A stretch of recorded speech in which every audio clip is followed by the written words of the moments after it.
नमस्कार, news one India में आप सभी का स्वागत। आपके साथ मैं अर्चना कौशल और आप देख रहे हैं बात में दम है, जिसमें बात करेंगे जाति को लेकर हो रही सियासत की। देश की सियासत जाति के इर्द गिर्द घूमती है और ये कोई नई बात नहीं है। इसका पुराना इतिहास रहा है। जाति का वर्चस्व किस कदर है, इसका अंदाजा जाति के नाम पर हुई कई राजनीतिक पार्टियों का जन्म होने से लगाया जा सकता है। लेकिन एक बार फिर से जाति का शोर खूब सुनाई दे रहा है और वजह केंद्र सरकार ने जाति जनगणना के लिए नोटिफिकेशन जारी कर दिया। अब क्रेडिट लेने की होड़ मची है। अब सवाल यह भी कि क्रेडिट का हकदार कौन है। आज इसी पर करेंगे चर्चा, लेकिन उससे पहले हमारी रिपोर्ट देखिए।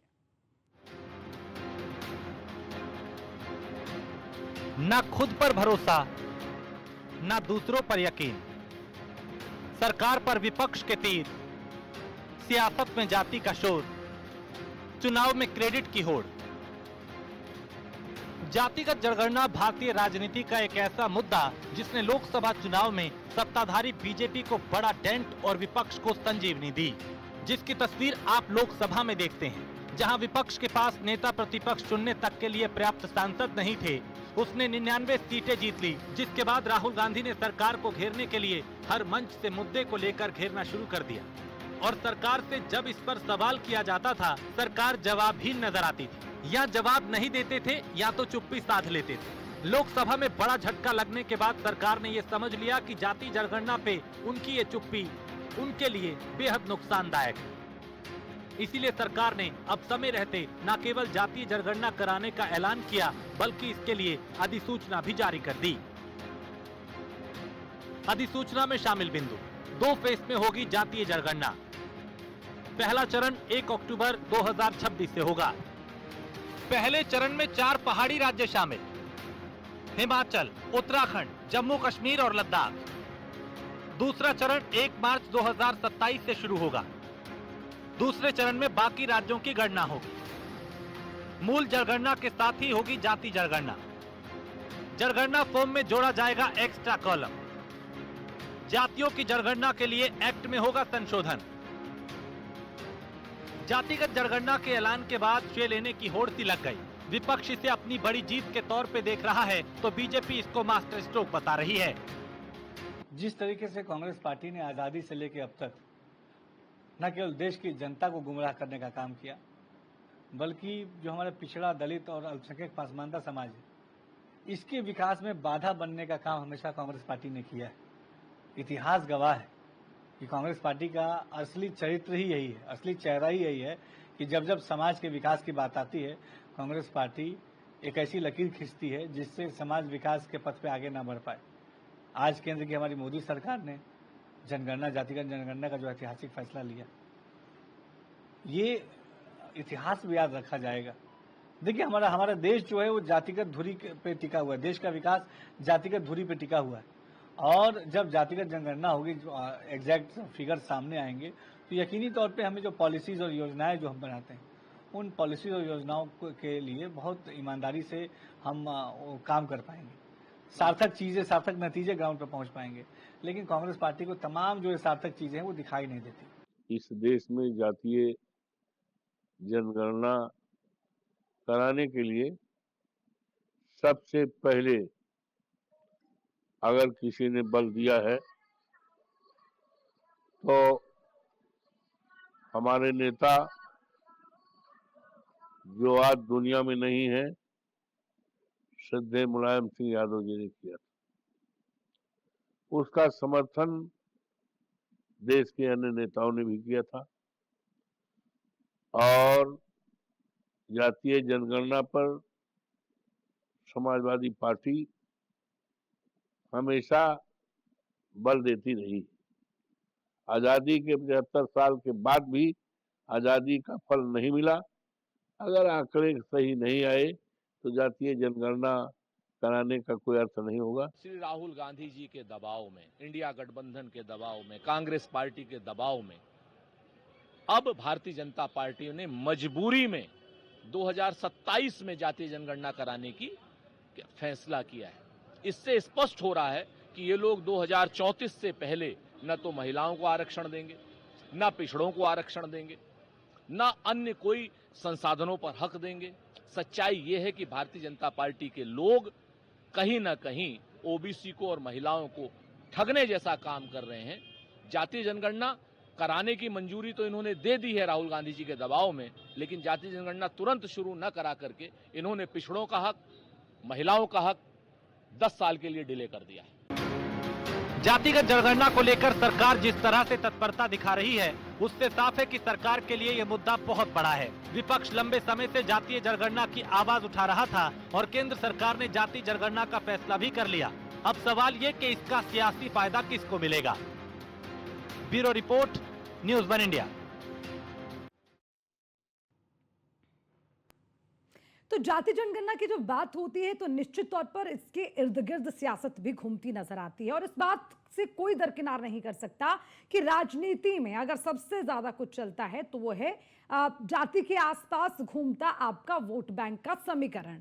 अब आप ये कह रहे हैं कि हम वोट बैंक की बात क्यों करें, क्योंकि भाई बात जाति जनगणना की हो रही है। जनगणना की तारीख का ऐलान हो चुका है और उसी के साथ अब इसमें जाति जनगणना का शोर भी मचना शुरू हो गया। अच्छा, शोर इस बात का भी कि अब इसका क्रेडिट कौन ले। भाई जाति जनगणना की बात सबसे पहले किसने की, अब कहीं ना कहीं इतिहास को खंगालने की कोशिश हर दल कर रहा है। तो आज ये क्रेडिट की होड़ क्यों लग गई, आज इसी पर चर्चा करेंगे। सबसे पहले खास पैनल हमारे साथ है, परिचय आपसे करवाती हूं।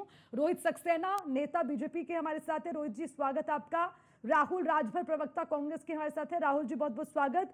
शौकत अली, प्रवक्ता समाजवादी पार्टी के हमारे साथ हैं। शौकत अली जी आपका स्वागत। संजय राणा, पॉलिटिकल एक्सपर्ट के तौर पर हमारे साथ है। राणा साहब आपका बहुत बहुत स्वागत। और हमारे साथ स्टूडियो में मौजूद हैं हमारे कंसल्टिंग एडिटर आशुतोष अग्निहोत्री जी। तो आज सबसे पहले शुरुआत मैं चाहूंगी कि राहुल राजभर जी से ही करूं। राहुल राजभर जी, जातीय जनगणना और जनगणना, देखिए इसको लेकर लगातार विपक्ष कहता रहा कि जाति जनगणना होनी चाहिए। अब तो हो रही है, अब चाहे आपने कहा या सरकार ने समझा, तो अब इस पर चोर की दाढ़ी में तिनका या शक की बू या इसको दूसरे चश्मे से विपक्ष क्यों देख रहा है? अभी तो सिर्फ तारीख का ऐलान हुआ है ना। देखिए, भारतीय जनता पार्टी का जो ट्रैक रिकॉर्ड है सोशल जस्टिस के मामले में वो बहुत खराब रहा है।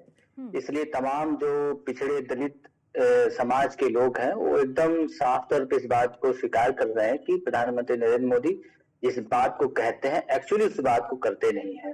जैसे इन्होंने महिला आरक्षण के सवाल पे इस देश को धोखा दिया, इस देश की तमाम महिलाओं को धोखा दिया, उसी तरह से वो जातिगत जनगणना के सवाल पे भी लोगों को धोखा देंगे। अभी तो इन्होंने क्यों लगता है राहुल जी, आपको ऐसा क्यों लगता है कि सरकार धोखा देगी? सरकार तो नहीं चाहती थी पहले जाति जनगणना हो। जब आप उनसे सवाल पूछते रहे, जब आपने उनसे कहा कि जाति जनगणना आज की जरूरत है, 1 सेकेंड राहुल जी, जब आपने बात कही और सरकार को ये बात समझ आ गई, मान लेते हैं विपक्ष ने मुद्दा उठाया और हाइपोथेटिकली और सरकार मान भी गई, तो अब आपको क्यों लगता है कि धोखा देने का काम होगा या क्यों शक की निगाह से आप सरकार को देख रहे हैं? भाई अगर इनकी नीयत साफ होती जी, अगर इनकी नीयत साफ होती तो ये अब 2027 के लिए जनगणना को नहीं टालते। जनगणना के लिए हेलो जी जी, आपकी आवाज आ रही है, बोलिए। ये जनगणना के लिए तुरंत पहल करते। अब इन्होंने जनगणना के लिए 2027 में टाल दिया है, जिस तरह से इन्होंने महिला आरक्षण को टाल दिया और इस तरह से तमाम जो सामाजिक न्याय का सवाल है लगातार अनदेखा करते हैं। भारतीय जनता पार्टी का जो शीर्ष नेतृत्व है वो हमेशा कहता रहा है कि जातिगत जनगणना के हम खिलाफ हैं। देर आए दुरुस्त आए राहुल जी, ये कहावत तो सुनी होगी ना आपने। भारतीय जनता पार्टी के सभी नेताओं सुनी। तो एक्चुअली भारतीय जनता पार्टी कह रही थी कि हमारी नीति में है ही नहीं जातिगत जनगणना कराना। तो अगर ये जो है बिहार के चुनाव को देखते हुए एक चुनावी स्टंट के तौर पे इस बात की घोषणा कर रहे हैं तो ठीक है, मैं अगर ये जातिगत जनगणना कराते हैं तो बिल्कुल ये स्वागत योग्य कदम है। लेकिन इनकी जो अपनी जो इनकी कार्यशैली है उस कार्यशैली के हिसाब से अगर हम लोग आकलन करें तो ये एकदम सीधे से इस बात को खारिज करने वाले लोग रहे हैं कि इस देश में जातिगत जनगणना नहीं होगी। चलिए, अच्छा ये बताइए राहुल जी, ये बताइए जातीय जनगणना के लिए सबसे पहले आवाज किसने उठाई? ओके राहुल जी, ओके राहुल जी मेरा सवाल भी लीजिए। जाति जनगणना के लिए किसने सबसे पहले आवाज उठाई? चलो ये एक छोटा सा जवाब आप मुझे दे दीजिए। देखिए, ये तो पूरा देश जान रहा है कि इस देश में जिस तरह से राहुल गांधी जी और कांग्रेस लगातार जातिगत जनगणना के सवाल को उठा रही थी पूरे देश में, और हम लोग केवल सवाल ही नहीं उठा रहे थे, अपने उन तमाम राज्यों में जहां पे हमारी सरकारें थी वहां पे हम लोगों ने पहल करके जातिगत जनगणना कराई भी, और भी कुछ और राज्य हैं जहां पे हम लोग जनगणना नहीं करा राहुल जी, रहे आप हैं। क्रेडिट भी गलत लेते हैं। कांग्रेस तो कभी नहीं चाहती थी जाति जनगणना हो, इंदिरा गांधी तो कभी नहीं चाहती थी जाति जनगणना, उनका एक टैगलाइन चलती है जाति जनगणना के साथ, जात पर न पात पर मोहर लगेगी हाथ पर, कहती थी ना इंदिरा गांधी। कभी कांग्रेस ने ये नहीं कहा कि आप जाति के आधार पर बढ़िए और विकास नहीं। आज आप क्रेडिट ले रखे हैं सिर्फ वोट बैंक के लिए, विचारधारा बदल गई क्या कांग्रेस की? आपको मैं एक ऐतिहासिक तथ्य बताना चाहूंगा अर्चना जी। Yes. जब इस देश में पहली बार आरक्षण आजाद देश हुआ, कॉन्स्टिट्यूएंट असेंबली में बहस के माध्यम से आरक्षण का प्रावधान सुनिश्चित अच्छा ठीक है, आपके तथ्य second round. Okay Rahul ji 1 second, दूसरे राउंड में आती हूँ और आप क्लियर करें। स्टेप बाय स्टेप ना राहुल जी, आपने सवाल उठा दिया कि कौन सा अपने इतिहास में जातिगत जनगणना ठीक है राहुल जी ने छोड़ दिया इसी सवाल से। राहुल जी 1 सेकंड, मैंने आपको इस सवाल के साथ छोड़ दिया, मैं सेकंड राउंड में आऊंगी और इसका जवाब आपसे लूंगी। मैंने सवाल आपके लिए छोड़ दिया है, मैं आती हूँ वापस आती हूँ। शौकत अली जी, आप कहते हैं जाति जनगणना के लिए सबसे पहले आवाज उठाने वाला अगर कोई था तो वो मुलायम सिंह यादव थे। आप लोग शुरुआत से चाहते थे कि जाति जनगणना हो, ये तो आप क्रेडिट ले रखे हैं, कांग्रेस कहती है कि हमने शुरुआत की, ये क्रेडिट की होड़ क्यों लग गई? अर्चना जी देखिए, क्रेडिट कोई नहीं लेना चाहता, राजनीतिक माइलेज नहीं लेना है मुझे इस मुद्दे पर। लेकिन मैं ये चाहता हूं कि देश में जातीय जनगणना हो जिससे लोगों को उसका लाभ मिल सके। पूछना ये चाहता हूं कि कल तक जो सदन में खड़े होकर जातीय जनगणना की खराबियां बताते थे, सदन में खड़े होकर अर्चना जी बताया है कि उसमें ये खामियां होंगी और समाज में कैसी विसंगतियां पैदा हो जाएंगी, समाज कैसे विभाजित होगा, ये सब सदन में खड़े होकर बताया, ऑन रिकॉर्डेड है। आज वो ये कहते हैं कि नहीं जातीय जनगणना अच्छी, तो वो जो पहले फायदे बता रहे थे समाज को कि ये खराब है, अगर आ गया तो समाज दूषित हो जाएगा, समाज विभाजित हो जाएगा, समाज में लोग एक दूसरे को हीन भावना से देखेंगे, तो आज उनकी मंशा पे थोड़ा शक हो रहा है। ऐसा किस बात के लिए हो रहा है कि अब वो अच्छाई कैसे बता रहे हैं? पहले आपको वही चीज खराब लगी, आज वो चीज अच्छी लगने लगी। क्रेडिट हम नहीं लेना चाहते, हम तो चाहते हैं कि समाज में अंतिम पत्ती पे बैठे हुए व्यक्ति को न्याय मिले, उसकी उन्नति हो, समाज की मुख्य धारा से जुड़ने का काम करे। हमारा उद्देश्य ये है, हमें क्रेडिट नहीं चाहिए। भारतीय जनता पार्टी के लोग क्रेडिट ले लें, सरकार के लोग क्रेडिट ले लें, लेकिन कम से कम जातीय जनगणना अच्छे ढंग से कराएं, ये हमारा उद्देश्य है। किसने कितनी मांग की, किसने आवाज उठाई, मुझे जरूरत नहीं इस पर चर्चा करने की। जरूरत इस बात की जातीय जनगणना हो और बहुत अच्छे से हो, देश उन्नति की ओर बढ़े, प्रदेश उन्नति की ओर बढ़े, ये है समाजवादी पार्टी की करते हैं। आप ही तो हमें चर्चा का विषय बना देते हैं ना, हम तो खुद से चर्चा नहीं करते। आप ही की पार्टी के बड़े बड़े नेता रह रहकर बयान देते हैं, हमने शुरुआत की, हमने कहा था, हमारी जीत हुई, हमने जाति जनगणना को लेकर शुरुआत से आवाज उठाई, तभी तो ना आज ये प्रश्न पूछा जा रहा है। अर्चना बिल्कुल आप चर्चा कर रही, सार्थक चर्चा कर रही। मैंने पहले वक्तव्य में कहा कि हमने सदन में खड़े होकर मांग की कि जातीय जनगणना होनी चाहिए, तो सदन में ही जवाब मिला कि जातीय जनगणना नहीं होनी चाहिए, उससे समाज विभाजित होगा। अब हम क्रेडिट कहाँ ले रहे हैं? हम तो कह रहे हैं ये सवाल गलत था उस वक्त। तो ठीक है रोहित सक्सेना जी, बड़ा सीधा सवाल है शौकत अली जी का। आप लोकतंत्र के मंदिर में खड़े होकर कहते हैं कि कास्ट सेंसस से ना तो विकास होगा, जाति जनगणना होगी तो हमारा देश बटेगा। जाति जनगणना को लेकर आप सदन में खड़े होकर बोलते हैं, कमियां गिनवाते हैं, खामियां बताते हैं। आज आप ही उस जाति जनगणना को लेकर फैसला ले रखे हैं, मतलब ये बदलाव कैसे, और जो चीज आपको खटक रही थी आज भाने कैसे लगी? ये सीधा सवाल है विपक्ष का आपसे। देखिए, वंदे मातरम अर्चना जी।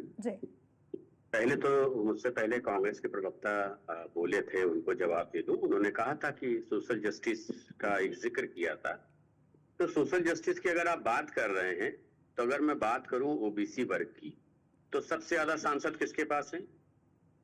बीजेपी के पास 85।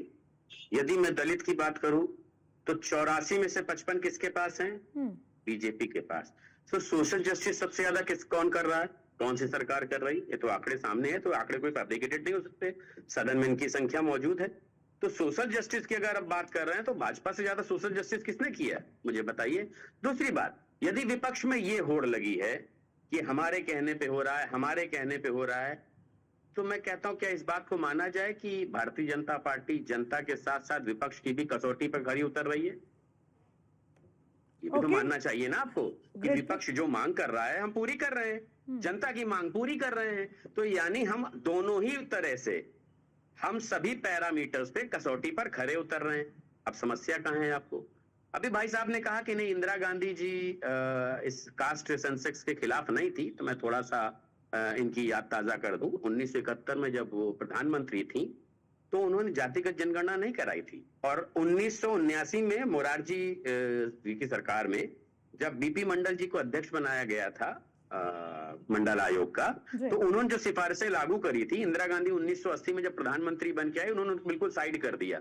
तो यदि वो पक्षधर थी, झूठ मत परोसिए रोहित जी, लेकिन ये सवाल जो आप कर रहे हैं ना, बोलिएगा नहीं, इंदिरा जी ने मंडल कमीशन की सिफारिशों को खारिज किया। आप क्या बात कर रहे हैं? फैक्ट्री से आए हैं तो आप जलेबी मंडल बीपी साहब, आपने BP Mandal okay, one by one Rahul ji मैं आऊंगी आपके पास, वन बाय वन प्लीज जी, आप गलत तथ्य रख रहे हैं और मैंने आप धमकी के राजी पे बात मत करिए। आप गलत तथ्य रख रहे हैं जिनसे कहिए रोहित जी, आप जो सवाल कर रहे हैं, बनिए, मैं आपको अरे भाई, के साथ दे रहा हूँ, आपकी बारी आए थोड़ा सा तथ्य को दुरुस्त कर लीजिए रोहित जी, वन सेकेंड, एक minute Rahul ji, one by one एक कमेंट सबका आ जाए, मैं वापस आऊंगी आपके पास, ठीक है। रोहित सक्सेना जी, आपका जवाब मिला। आप कहते हैं कि विपक्ष जनता ही नहीं, हम विपक्ष का भी ख्याल रखते हैं। उन्होंने मांग की, हमने फैसला लिया, okay done. Sanjay Rana ji, smart move BJP का, वो इसे मास्टर स्ट्रोक कहती है, और वो ये कहती है कि ठीक है, अगर विपक्ष ये कहता है कि हमने उठाया मुद्दा, और अब बीजेपी तो कह रही है कि अब तो सबको खुश कर रखे हैं, विपक्ष भी खुश हो जाए, जनता भी खुश हो जाए और देश का भला हो जाए। लेकिन मैं आपसे समझना चाहती हूँ, ये जो जातीय जनगणना का फैसला है, इससे देश का भला होगा? आप तो काफी अच्छी समझ रखते हैं गणित की, जरा समझाइए क्या गणित बैठा है इसका। Archana ji, good evening to my fellow panelist. मैं उम्मीद करता हूँ, मैं किसी के बीच में बोला नहीं, उम्मीद करता हूँ शांतिपूर्वक दूसरे लोग भी मेरी बातों अपने अपने वक्त पे अपनी अपनी विचारों को रखें। देखिए, जहां तक बात हो रही जाति जनगणना की, नो डाउट, देखिए जनगणना जो भी होता है वो समाज के लाभ के लिए होता है। भारतीय जनता पार्टी करा रही है और लोग विपक्षी समझ रहे हैं कि इनके कहने पे कह रही है, हम कहते हैं इससे लाभ ही है, हम तो कहते हैं ढिंडोरा पीटी जाकर के इससे लाभ हो रहा है, नंबर वन। लेकिन जब आदमी ये तथ्य को प्रस्तुत नहीं होने देता तो बड़ा दुर्भाग्यपूर्ण हो जाता। देखिए, जाति जनगणना के खिलाफ कौन था? नेहरू जी थे। 1951 का जब सेंसस हो रहा था उसके खिलाफ कौन बोले थे? नेहरू जी ने बोला था। ये जो काका केनकर कमेटी बनी थी 1953 में, 55 में उसकी रिपोर्ट आने वाली थी, कौन रोका था उसको? नेहरू जी ने रोका था। मंडल कमीशन की बात हो रही 1980 में, उसको कौन रोका था? इंदिरा जी ने रोका था। और राजीव गांधी ने संसद में बोला था 6 दिसंबर को कि भाई कोई भी सदन में नहीं ऐसे इस चीजों से लाने से कहीं ना कहीं भेदभाव हो जाता है, इसको नहीं मानते हैं। तो ये बात को समझना चाहिए, नंबर वन। नंबर टू, जो हम अर्चना बात करते हैं कि भाई कास्ट सेंसस होना चाहिए, हम तो बार बार पूछते हैं कि 2004 से लेके 2014 तक में अगर मंत्रिमंडल था यूपीए का, तो कितने दलित और ओबीसी मंत्री थे? गिन करके 5 नाम कोई गिना नहीं सकता। नंबर 2, नंबर 3 बोलते हैं सरकार 3 स्टेट में चले।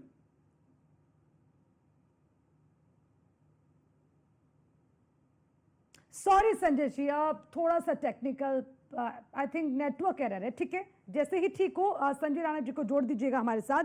अब मैं आशुतोष जी आपके पास आती हूं। आशुतोष जी, वैसे तो जब भी हम कोई चर्चा करते हैं उसका ओवरऑल विश्लेषण मैं आपसे समझना चाहती हूं, लेकिन आज सवाल इससे थोड़ा अलग है, क्योंकि आप पत्रकार रहे हैं, आपने ग्राउंड पर भी तमाम चीजों को देखा। ये जो हम जाति जनगणना की बात कर रहे हैं, कास्ट सेंसस की बात करें, भाई ये विकास के लिए हो रहा है या सिर्फ मात्र वोट बैंक और राजनीति के लिए हो रहा है? किसका भला होने वाला है? आशुतोष जी जरा समझाइए। देखिए अर्चना, मैं राणा साहब की बात को आगे बढ़ाता हूँ। यस, देश में जब कोई जनगणना हो रही है तो उसका उद्देश्य यही होता है कि जातियों का आंकड़ा सामने निकल करके आए, उनकी सामाजिक शैक्षिक स्थिति क्या है, आर्थिक स्थिति क्या है, और किसकी कितनी भागीदारी है, कितना किस विभाग को, किस समाज को, समाज के वर्ग के लोगों को सरकारी योजनाओं का लाभ दिया जा सकता है। अब अगर इस समय जातिगत जनगणना हो रही है जो कि 94 साल बाद, 1931 में पहली बार हुई थी जनगणना। तब हुई थी जब हमारा देश बटा नहीं था, अखंड भारत था, और उस समय अंग्रेजों ने जातिगत जनगणना कराई। उसके बाद और आगे बढ़े, 1931 के बाद में 1941 में जनगणना हुई। जब 1941 में जनगणना हुई, आंकड़े आते उससे पहले ही वो विश्व युद्ध था, और उस विश्व युद्ध के समय में क्या हुआ कि जनगणना के आंकड़े निकल करके सामने नहीं आ पाए। हम आगे बढ़े, 1947 में देश का बंटवारा हो गया। जो आंकड़े थे 1941 वाले, जो आगे जारी होने थे, मुस्लिम लीग ने उस समय आपत्ति जताई, और आपत्ति जताने के कारण 1947 में भी वो आंकड़े जारी नहीं हो पाए। 1950 में हमारे देश का संविधान बना, और 1950 के बाद में 1951 में पहली बार जनगणना हुई। लेकिन वो जनगणना जातिगत जनगणना नहीं थी, एक सामान्य जनगणना थी, जिसमें एससी, एसटी और अन्य वर्गों को तो जोड़ा गया, सामान्य और ओबीसी जो थे उनकी गणना नहीं हुई। तब से 1951 से लेकर और 2011 तक 7 बार जनगणना हुई। 7 बार की जनगणना में एक भी बार आपका सामान्य वर्ग का और ओबीसी वर्ग को नहीं लिया गया। 2011 में जब मनमोहन सरकार ने इसको लागू कराने का प्रयास किया और उन्होंने कराई जातिगत जनगणना, लेकिन उसके भी आंकड़े जारी नहीं हो पाए। अब एक नया जो है पहल शुरू हो रही है, और वो पहल शुरू हो रही है इसलिए कि हमारे देश का आज का जो माहौल है, उस माहौल के अनुसार हमारे देश की जो आबादी 140 करोड़ आबादी है, लेकिन किसकी आबादी कितनी है, कौन जनसंख्या के आधार पर कितना है, वो अभी तय नहीं है। क्यों नहीं तय है? अभी मुस्लिमों की स्थिति, कहा तो जाता है कि आंकड़े इतने हैं, लेकिन मुस्लिमों की अभी स्थिति क्लियर नहीं है, सामान्य वर्ग की अभी स्थिति क्लियर नहीं है, ओबीसी की अभी स्थिति क्लियर नहीं है। तो निश्चित रूप से सामाजिक न्याय के रूप में एक बड़ा मील का पत्थर साबित होगा। लेकिन एक चिंता बहुत बड़ी है दूसरी भी, वो चिंता यह है कि क्या जातिगत जनगणना होने के बाद सामाजिक न्याय की ओर हम आगे बढ़ेंगे, या जो राजनीति चल रही है पूरे देश भर में, जो जाति की राजनीति चल रही है, कहीं इस जाति की राजनीति को और अधिक आगे बढ़ाने के लिए और व्यापक रूप से आगे बढ़ाने के लिए कोई नया रास्ता तो नहीं खुल जाएगा? और अगर वो रास्ता खुल जाता है तो निश्चित रूप से अर्चना, ना वो देश के लिए भला होगा और ना देश की जनता के लिए। आशुतोष जी, आपने शुरुआत किया जनगणना अलग, जाति जनगणना कब हुई थी? जाति जनगणना की बात आशुतोष जी? हाँ, मैं बता रहा हूँ 1931 में, 31 में, तब से लेकर अब तक आशुतोष जी कितनी सरकारें बदली? हाँ, 94 साल तक चर्चा नहीं की। आज ये जाति जनगणना इतनी कोई चर्चा नहीं हो गई? देखिए, मैं वही कह रहा हूँ, अभी जो बात हुई है, अब अगर आप इतिहास के उसमें जाएंगे तो निश्चित रूप से बहुत सी चीजें सामने निकल करके आएंगी। हो सकता है हमारे जो है कांग्रेस के साथी, उनको थोड़ा सा मिर्च भी लग सकती है निश्चित रूप से, लेकिन मैं एक चीज कह रहा हूं कि 1951 से लेकर के और 1989 तक, उसके बाद में फिर नरसिंह राव की भी सरकार आती है। नरसिंह राव की सरकार के बाद में 1996 से लेकर के और आपके बीच में जो थोड़ा सा चलता है, जिसमें 5, 7, 8, 4-5 बन जाते हैं, इंद्र कुमार गुजराल आ जाते हैं, और उसके बाद में वहां पर SD देवगौड़ा बन जाते हैं, फिर अटल जी की सरकार दोबारा से कुछ समय के लिए आती है, और फिर 10 साल का समय आपको फिर मिलता है। तो उन स्थितियों में उस समय आपकी भी जिम्मेदारी थी कि आप जातिगत जनगणना कराते। भाजपा कभी पक्ष में नहीं रही थी। इस बार भाजपा ने भी कहा है कि जातिगत जनगणना होनी चाहिए। मेरा कहने का उद्देश्य यही है कि सरकारें किसी की भी रही हो, चाहे वो कांग्रेस की सरकार रही हो और चाहे भाजपा की सरकार रही हो, अगर साफ मंशा से अगर आप जातिगत जनगणना कर रहे हैं, सामाजिक न्याय को दिलाने के लिए अगर जातिगत जनगणना हो रही है, तो बहुत अच्छा कदम है। लेकिन अगर उसमें सियासी माहौल देखा जा रहा है, सियासी लाभ देखा जा रहा है, तो आने वाले समय में जाति की जो राजनीति होगी उसका एक आपको और भयंकर रूप देखने को मिलेगा। ठीक है, मैं राहुल जी के पास आऊं, उससे पहले रोहित जी, क्या आशुतोष जी की बात पर आप कोट करना चाह रहे हैं? हाँ, आशुतोष जी ने शायद बीच में 2011 मिस कर दिया, जिसमें कोशिश तो करी थी सरकार ने कराने की, परंतु उसको अपने ही आंकड़ों पर विश्वास नहीं था और वो आंकड़े सार्वजनिक नहीं करेगा। आशुतोष जी, सही कह रहा हूँ कि नहीं कह रहा हूँ? मैंने 2011 का जिक्र किया था, मनमोहन सरकार में जब हुआ, मैंने यही कहा था कि जनगणना कराने का प्रयास तो उन्होंने किया था, लेकिन आंकड़े जारी नहीं किए थे, आंकड़ों को लेकर कुछ विरोधाभास था। ठीक है राहुल जी, ना खुद पर भरोसा ना दूसरों पर यकीन, ये क्या बात है? मतलब आप ये एक तरफ कहते हैं जाति जनगणना हो, खुद भी आपकी जद्दोजहद जारी रही, खुद पर तो भरोसा नहीं था, दूसरों पर तो यकीन कर लीजिए कि नहीं? राहुल जी। अर्चना जी, देखिए, अभी एक साथी हमारे चले, उन्होंने सवाल किया कि नेहरू जी और काका कालेलकर कमीशन और अभी भारतीय जनता पार्टी के प्रवक्ता कह रहे हैं इंदिरा जी ने मंडल कमीशन की सिफारिशों को लागू नहीं किया, लागू था और उसको हटा दिया।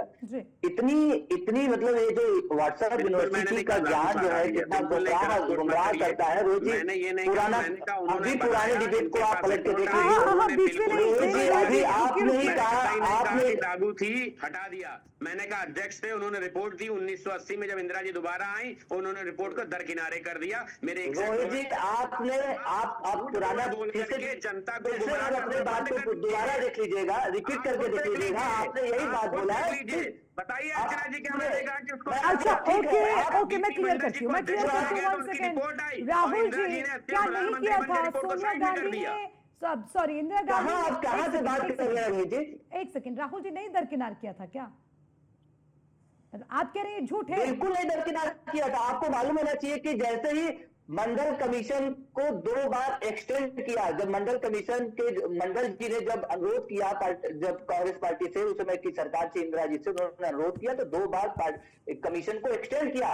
इवन अगर इंदिरा जी चाहती तो उस कमीशन को जो है डिसमिस कर सकती थी, लेकिन उन्होंने मंडल कमीशन की सिफारिशों को अच्छे से काम करने के लिए, मंडल कमीशन को अच्छे से वर्किंग करने के लिए फंड भी बढ़ाया और उसके जो है टाइम पीरियड को बढ़ाया। और साथ ही साथ मंडल कमीशन की जब आप रिपोर्ट पढ़ेंगे तो उस रिपोर्ट के पहले ही पेज पर उन्होंने बाकायदे इंदिरा जी को इसके लिए थैंक्स बोला है, उन्होंने उनको धन्यवाद इंदिरा जी के बाद ही एक कमीशन की रिपोर्ट पूरी हो पाई है। और जैसे ही जो मंडल कमीशन की रिपोर्ट सार्वजनिक हुई उसके बाद जो है पहली बार कांग्रेस की सरकार में पहली बार जो है आरक्षण को लागू किया गया था। जो थर्ड फ्रंट की सरकार थी वो कमीशन के काम करने के दौरान ही गिर चुकी थी। हेलो, आवाज आ रही है हमारी? अरे राहुल जी आपकी आवाज बिल्कुल आ रही है, बस थोड़ा सा आपका क्योंकि फ्रेम बन रहा है तो इसीलिए ग्राफिक्स हमने लगातार दिखाए अपने दर्शकों को कि कब कब जनगणना होगी। और दूसरी बात जो नेहरू जी की बात कर रहे हैं, ये साथी हमारे नेहरू जी की बात कर रहे थे, मैं ये कह रहा हूं कि जब देश आजाद हुआ उसके बाद से ही एक सुनिश्चित होने लोगों की मांग थी कि नहीं आरक्षण भाई शेड्यूल कास्ट और शेड्यूल ट्राइब को जाति के आधार पर आरक्षण दिया गया था, तो तमाम सारे जो उस समय जो भारतीय जनता पार्टी के विचार के लोग थे, हिंदू परिषद के लोग थे, उन्होंने विरोध किया कि आप जो जाति के आधार पर आरक्षण नहीं दे सकते हैं। उसके बाद पहला जो संविधान संशोधन है उसमें स्पष्ट किया गया कि जो जाति के आधार पर आरक्षण दिया गया है ये संवैधानिक है। और उसके बाद जो है ये भी स्पष्ट किया गया कि क्योंकि भेदभाव नेहरू जी ने एकदम इसमें संविधान में बहस हुआ है, इसके बाद उन्होंने कहा कि अगर जब इस देश में जाति के आधार पे भेदभाव हो रहा है तो जाति के आधार पे आरक्षण दिया जाना कहीं से भी असंवैधानिक है। जब काका कालेलकर कमीशन की रिपोर्ट जब प्रस्तुत की गई, नहीं एक सेकंड ऐसे थोड़ा सा प्रस्तुत। अच्छा राहुल जी एक सेकंड आप जवाब लीजिए। राहुल जी इतना लंबा नहीं, थोड़ा थोड़ा छोटा करके बोलेंगे। थोड़ा सा कोट करना चाहूंगा। आपने कहा कि कांग्रेस सरकार ने लागू किया था, नहीं 1980 में रिपोर्ट जारी हो गई। 1990 में विश्वनाथ प्रताप सिंह जी की सरकार ने, बीपी सिंह की सरकार ने मंडल कमीशन की सिफारिशों को लागू किया था और तभी छात्र आंदोलन हुए थे और उन आंदोलनों के चक्कर में बीपी सिंह की सरकार चली गई थी। बाद में आई थी सरकार, पीवी नरसिंह राव बाद में आए थे और फिर उन्होंने आगे आकर के उसमें काम किया, ठीक है, लेकिन मंडल कमीशन की सिफारिशों को लागू करने का काम, देश में आरक्षण की व्यवस्था शुरुआत करने का काम अगर किसी के पास में जाता है तो बीपी सिंह की सरकार को जाता है और उन्होंने अपनी सरकार भी गवाई थी उसमें लेकर। ठीक है, करेक्ट है, ओके। शौकत अली जी आपको क्यों लगता है कि ओबीसी महिला को ठगाने का काम कर रखी है बीजेपी? वाई सरकार में घोषणा नहीं अपनी प्लीज थोड़ा रोकिए। अरे राहुल जी थोड़ा धैर्य रखिए। अरे भाई आप जबरी बतियाएंगे। मैंने पहला पहली बार लागू किया, इतने लोग बैठे हुए हैं, कांग्रेस की हिम्मत नहीं थी। मंडल कमीशन की रिपोर्ट के आधार पर पहली बार क्या बोले भाई, पहली बार वही जो है मंडल कमीशन की रिपोर्ट के आधार पर पहली नौकरी कांग्रेस ने दिया था। जबरी आप बतियाएंगे, आप तो पहली बार बतिया देंगे। अल्लाह बल्ले सल्लमत बोरा करिए बैठ के टीवी पे चैनल पे लाइव। कुछ भी बोल देंगे। पहले अपनी जानकारी दुरुस्त करिए। पहली बार कांग्रेस ने लागू कर दिया। अच्छा ठीक है, okay okay okay okay, 1 second Rahul ji, 1 minute, don't be personal, ठीक है, 1 मिनट राहुल जी रुकिए, ठीक है, सक्सेना साहब, नहीं सक्सेना साहब प्लीज, ये नहीं चलेगा, नहीं रुकना होगा भाई, रुकना होगा, डाउन करो आवाज। अरे राहुल जी क्या तरीका है भाई, अपने अपनी बारे में बोलिए। शौकत अली जी, सवाल था मेरा आपसे।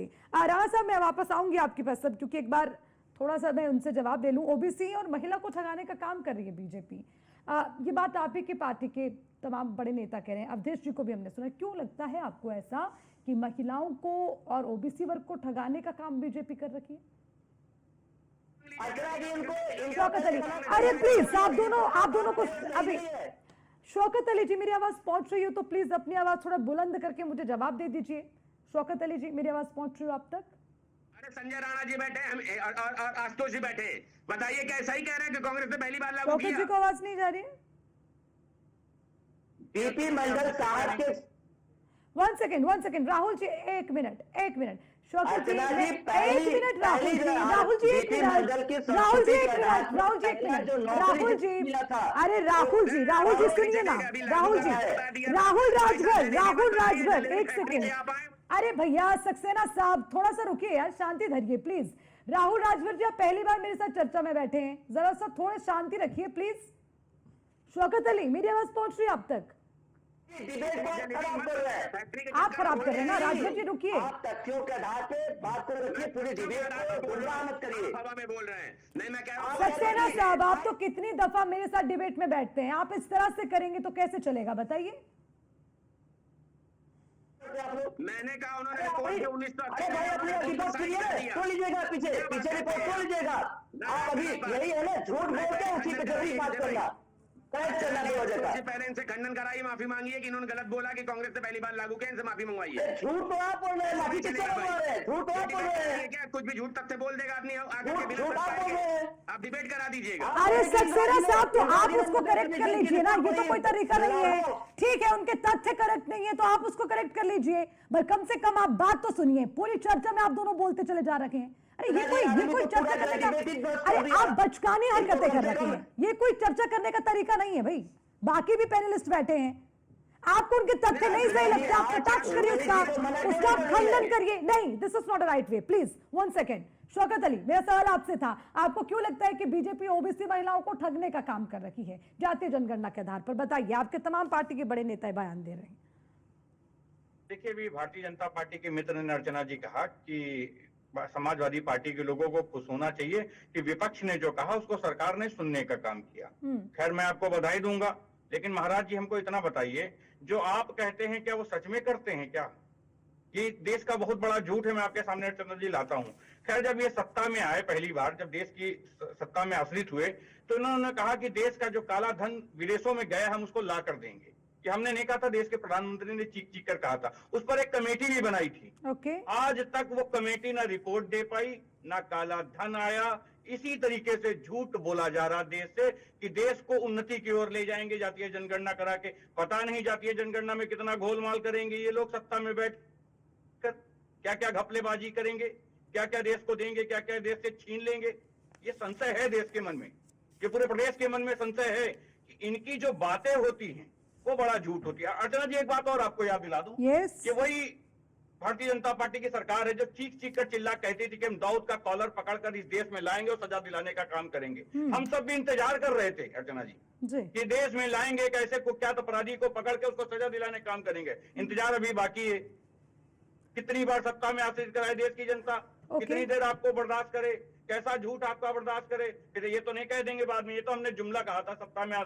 ठीक है शौकत अली जी, एक बार फिर आपने बहुत अच्छे पॉइंट पे छोड़ा है। ठीक है शौकत अली जी, फिर एक बार आपने बहुत बढ़िया सवाल सरकार के लिए छोड़ा है। मैं सक्सेना साहब के पास जाऊं उससे पहले राणा साहब आप अपनी बात जरा पूरी कीजिए। आप एक गणित समझा रहे थे जाति जनगणना को लेकर और उस पर बिठाए जा रहे अपने समीकरणों को लेकर, जातीय समीकरण, उसको कंप्लीट कर लीजिए राणा साहब। देखिए अर्चना जी, हमारी बात बीच में रह गई थी। देखिए अभी मैं बहस को ध्यानपूर्वक सुन रहा था, इसमें बहस में बहुत सारे गलत तथ्य को प्रस्तुत किया गया। देखिए मोरारजी देसाई ने कमीशन बनाया था, मंडल कमीशन बनाया था 77 में, और ये रिपोर्ट जो सबमिट हुई थी वो समिट हुई थी 1980 में, तकरीबन अगस्त के महीने में जाके समिट हुई थी, और उसके अपोज तो इंदिरा गांधी ने नहीं किया था, इसको ठंडे बस्ते में डाल दिया था, नंबर 1। नंबर 2, जब राजीव गांधी की चर्चा होती तो बोलना चाहिए मंडल कमीशन की रिपोर्ट जो लागू की गई थी वो अगस्त 1990 में लागू की गई थी, ना कि राजीव गांधी द्वारा लागू की थी, ना कि कांग्रेस द्वारा लागू की थी, ये बीपी सिंह द्वारा लागू की गई थी। इसको समझने की जरूरत है। अब आते हैं मुख्य प्रश्न। देखिए, ऐसा है, हम कहते हैं सामाजिक न्याय होना चाहिए, हम कहते हैं बैकवर्डों को न्याय मिलना चाहिए। देखिए, जो चीज बैकवर्ड को 1955 में मिलना चाहिए था, वो 2027 से मिलता है, तो देखिए हम कितना पिछड़ चुके हैं, क्योंकि वो जब उस समय उनकी जरूरत ही हो सकती है, उसमें आज उनकी जरूरत ना हो।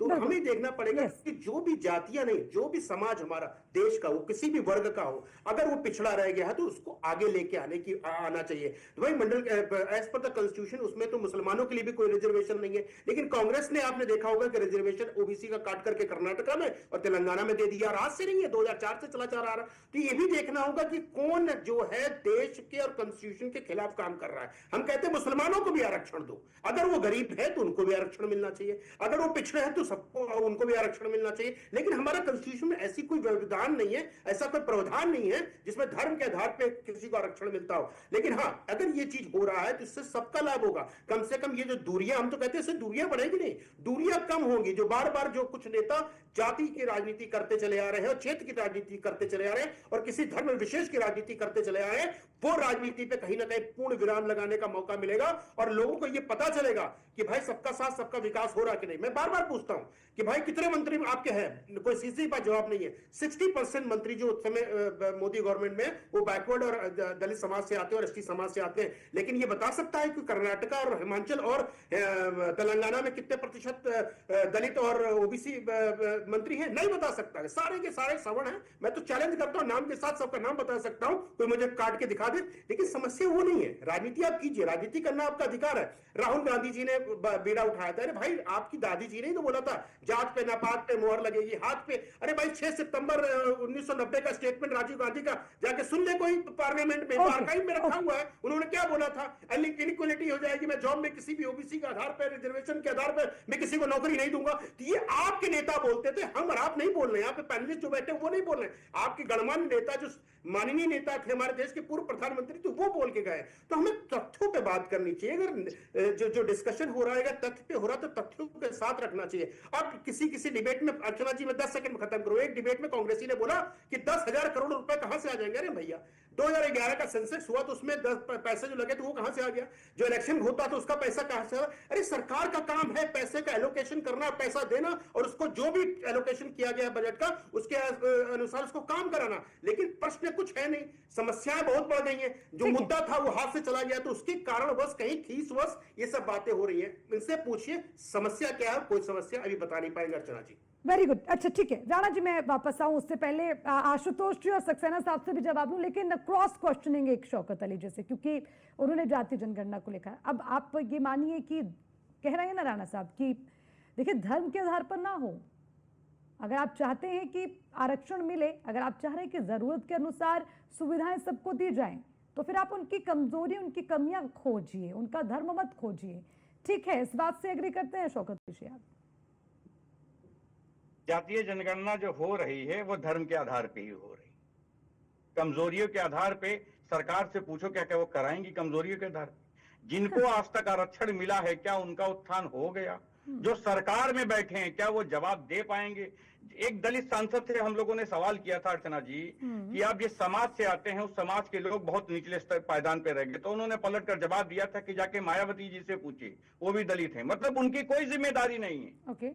उनकी कोई जिम्मेदारी नहीं है, कुर्सी पे बैठे हैं। अब हम सवाल विपक्ष से पूछेंगे, आप कुर्सी पे बैठे हैं, आप जिम्मेदार हैं, आपकी जिम्मेदारी बनती है अपने समाज को उत्थान को ले जाने की। लेकिन दुर्भाग्य है कि सवाल पूछने के लिए विपक्ष के पास भेज दिया जाता है। नहीं बिल्कुल नहीं, सवाल सरकार से भी होगा। मैं पूछ लेती हूँ, मैं आपके, देखिए हमारा सवाल सरकार से ही, क्योंकि जिम्मेदारी सरकार की है। विपक्ष से सवाल पूछा नहीं जाता शौकत भाई, शौकत भाई विपक्ष से सवाल पूछा नहीं जाता है।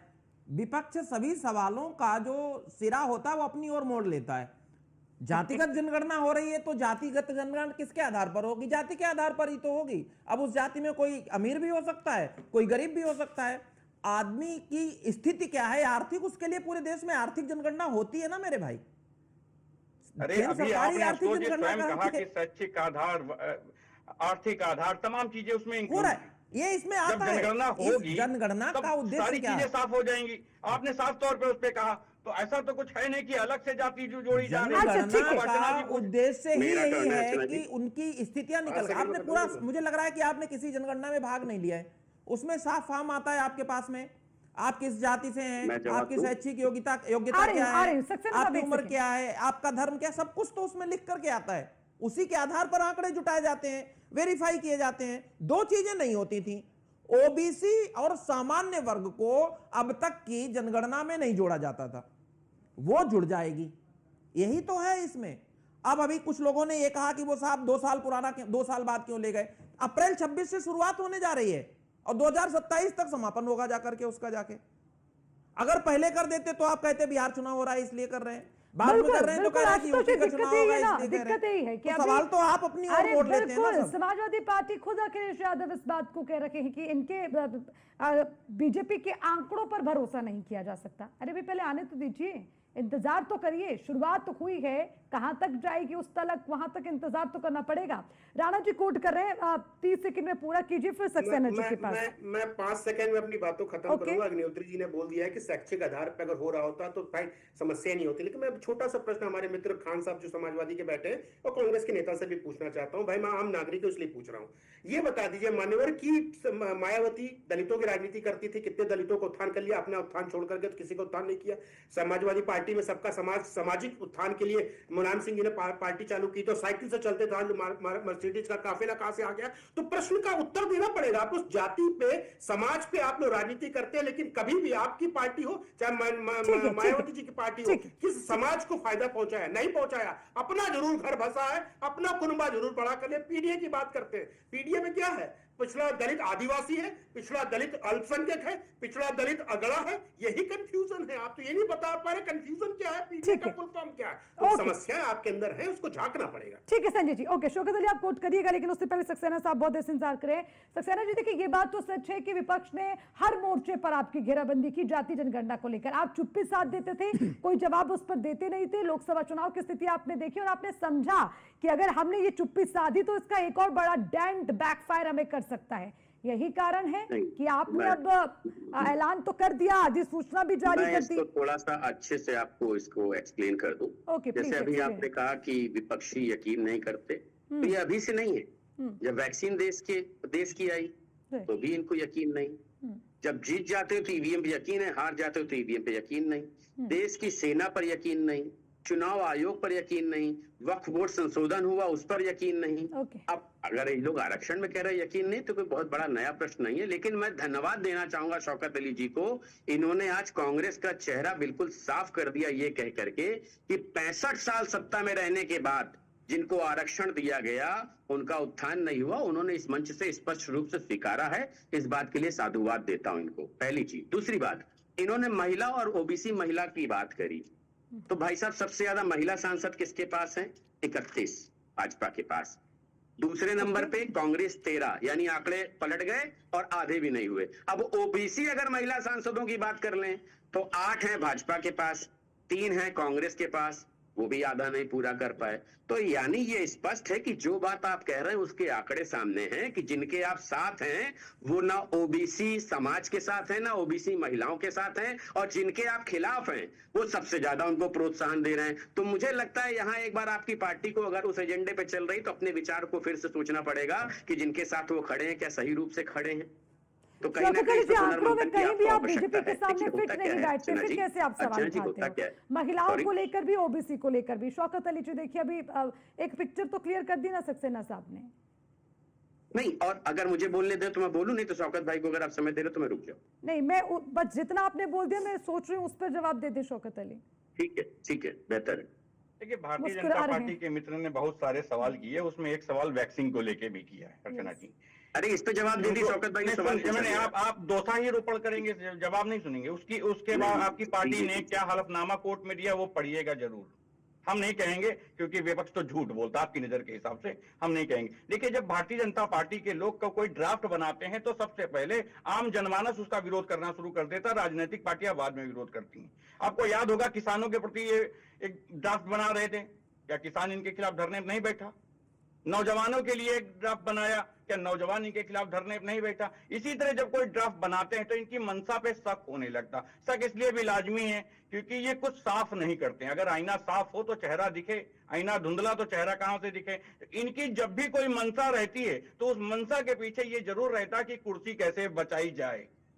मंशा ये नहीं होती है कि उत्थान कैसे होगा, देश कैसे आगे बढ़ेगा, प्रदेश कैसे आगे बढ़ेगा, नौजवान रोजगार कैसे पाएगा। ये बिल्कुल इनकी मंशा नहीं रहती, लेकिन ये जरूर मंशा रहती है। या फिर आप एक मिनट 1 सेकेंड, आप सरकार को इस नजरिए से देखें, वो राजनीति आपकी एक तरफ, लेकिन शौकत अली जी भी सक्सेना साहब ने कहा ना, सांसदों की बात, महिलाओं का आंकड़ा आपको गिनवा दिया, ओबीसी की बात करें उसमें भी आप उनके दायरे में कहीं फिट नहीं बैठते, तो ये आंकड़ों के आधार पर भी तो देखना होगा। उस आंकलन में तो आप सदन में नहीं सुन लीजिए अर्चना जी, अब सदन में उनके पास ज्यादा महिलाएं हैं इसलिए उनका आंकड़ा ज्यादा, ये हमने ज्यादा टिकट दिए थे इसलिए हमारा ज्यादा आंकड़ा। इनसे पूछिए, हम लोग तो झूठ बोलते हैं, समाजवादी पार्टी कहेगी तो कहेंगे झूठ बोल रहे हैं ये लोग। इनसे पूछिए, गूगल इनके पास है, समाजवादी पार्टी ने कितनी महिलाओं को टिकट दिया था। वो अलग चीज है कि कोई जीत का सदन पहुंचा कोई नहीं पहुंचा।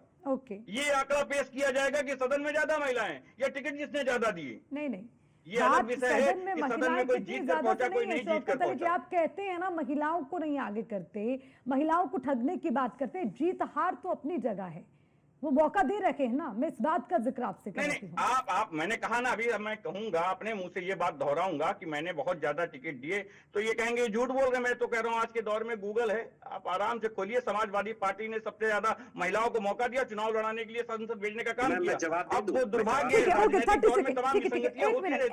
मैं जवाब दे दूं। अच्छा ठीक है, ओके, मेरे पास सिर्फ 1 मिनट है, 30 सेकंड में पूरा 30 सेकंड में बोल दूंगा। 30 सेकंड में आपकी बात से शौकत भाई ये बिल्कुल सत्य हो जाता है कि आपके किए हुए चुनावों को जनता ने इसलिए नकार दिया होगा कि आपके चुनाव नहीं सही होंगे, आपने कहीं ना कहीं राजनीति से देशित होकर के इस तरह के किया होगा। भारतीय जनता पार्टी ने भले कम टिकट दिया लेकिन ज्यादा जीत किया, इसका मतलब भारतीय जनता पार्टी का चयन बिल्कुल सही था और वो जनता की कसौटी पर बिल्कुल खरा उतरा। ठीक है संजय राणा।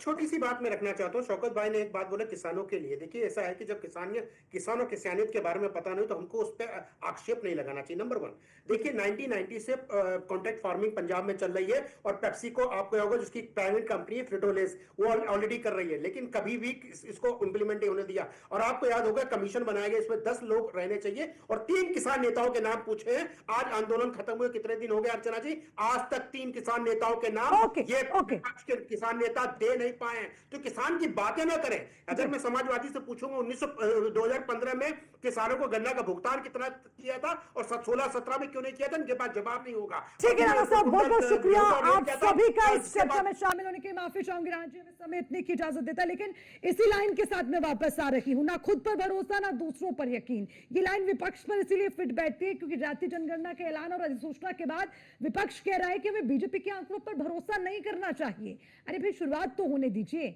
अब देखते हैं कि बीजेपी का ये मास्टर स्ट्रोक विपक्ष के लिए कितना स्ट्रांग होगा। बात में दम है। मैं फिलहाल के लिए इतना ही। नमस्कार।